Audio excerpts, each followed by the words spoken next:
Welcome to Koyunopm Project Management, a Brisk introduction to risk. What's the difference between a risk and an issue? Well, risks are different to issues in that they have yet to occur. They haven't occurred. Risk management is the minimizing a probability of something occurring. So the whole intent is to minimize the probability that this risk is going to become an issue. Right? And that's what we're trying to do in project management. We're trying to minimize the probability of risk becoming an issue and costing the project budget and schedule. It's planning for success.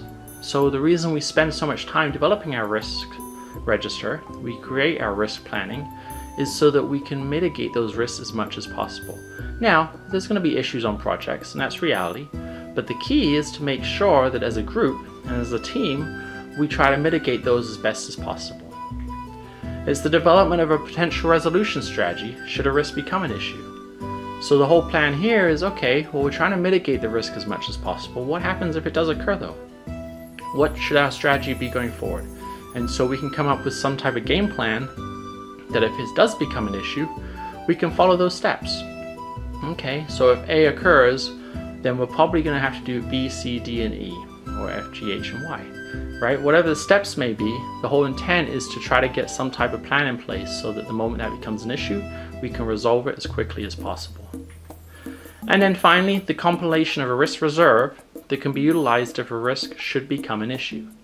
Okay, and the whole point of this is as you develop your risk register, which we'll show in the next video, can identify a cost associated with each of those risks.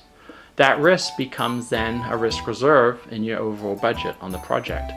And so if the risk does become an issue, you can go ahead and utilize those funds that you've already set aside in your risk reserve. And that's really the introduction to risk, to give you an understanding of how it applies to project management and give you an overview before I get into how we develop the template itself. Thank you for watching this episode of Koyunopm Project Management. If you have questions or are interested in additional support, feel free to reach out. For additional videos, tools, and other material to include recommended reading, please visit the listed YouTube page. If you don't see a video or tool that you're interested in, send an email and request it for future edition. Once again, thank you for watching Koyunopm Project Management and have a great day.